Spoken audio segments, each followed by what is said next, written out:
मौरी बरसले चाहिँ बच्चाहरूलाई असर नगर्ने गरी झार्नुपर्छ।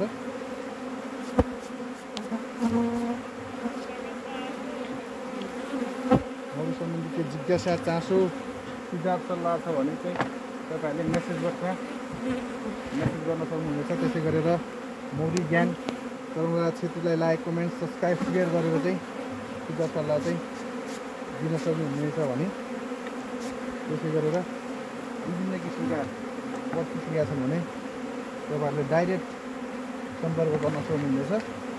सम्पर्क नम्बर पनि मैले तपाईँहरूमा छोडेको नै छु, त्यसमा डाइरेक्ट कन्ट्याक्ट पनि गर्न सक्नुहुनेछ। तपाईँहरूलाई जसरी त्यही माध्यमबाट चाहिँ सम्पर्क गर्न सक्नुहुन्छ। यो टोली सिजनको दोस्रो लडमा अगाडि राखेका छौँ। अब हाम्रो मौरी चुरीमा जान्छ।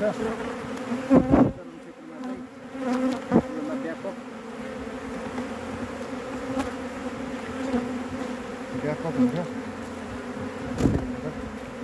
मौरी यहाँ कमै छ। ल त यहाँ घारलाई देखाउनु त